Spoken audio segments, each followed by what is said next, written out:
नमस्कार। स्वागत है आप सभी का मधुर वाणी में फिर से एक नई कहानी के साथ। किसका पुत्र गुणवान। गांव के पनघट पर 4 औरतें पानी भरने आईं।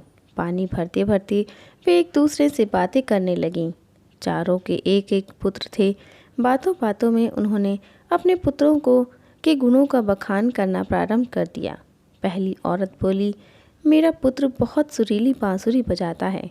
जो भी उसकी बांसुरी सुनता है मंत्रमुग्ध हो जाता है। मैं ऐसा गुणवान पुत्र पाकर बहुत ही प्रसन्न हूँ। तभी दूसरी औरत बोली, मेरा पुत्र बहुत बड़ा पहलवान है। इस गांव में ही नहीं बल्कि दूर दूर के गांव में उसकी बहादुरी का डंका है। ऐसा गुणवान पुत्र भगवान सबको दे। तीसरी औरत कहाँ पीछे रहती। वह बोली, मेरा पुत्र कुशाग्र बुद्धि है। उससे अधिक बुद्धिमान इस पूरे गांव में नहीं। लोग अपनी समस्याएं लेकर उसके पास आते हैं। मैं ऐसा पुत्र पाकर धन्य हो गई। चौथी औरत ने सबकी बातें सुनी लेकिन कहा कुछ भी नहीं। इस पर वे औरतें उससे कहने लगीं, बहन तुम भी तो कुछ कहो ना। तुम्हारे पुत्र में क्या गुण है?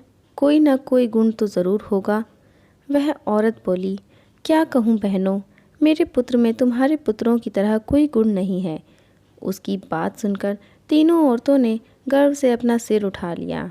कुछ देर में सबने पानी भर लिया और वापस जाने के लिए अपना अपना घड़ा उठाने लगीं। उसी समय पहली औरत का पुत्र हाथ में बांसुरी लिए वहाँ से गुजरा।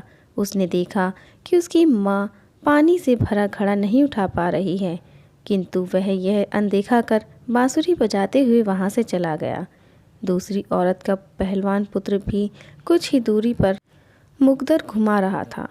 उसकी माँ कुएं से घड़ा उठाकर जैसे ही उतरी उसका पैर फिसल गया। किसी प्रकार वह संभल गई, किंतु पहलवान पुत्र अपनी माँ को नज़र उठाकर देखने के बाद भी उसके पास नहीं आया और अपनी कसरत करने लगा रहा। तीसरी औरत का पुत्र भी वहाँ से किताब पढ़ते हुए निकला। उसकी माँ ने उससे कहा, पुत्र मैं दोनों हाथों से घड़ा पकड़े हुए हूँ, ये रस्सी ज़रा मेरे कंधे पर डाल दे। लेकिन वह अपनी माँ की बात अनसुनी कर वहाँ से चला गया। तभी चौथी औरत का पुत्र वहाँ आया। अपनी माँ के सिर पर घड़ा देख वह उसके पास गया और उसके सिर से घड़ा उतार कर अपने सिर पर रख कर चलने लगा। कुएं के पास बैठी एक बुढ़िया यह सब देख सुन रही थी।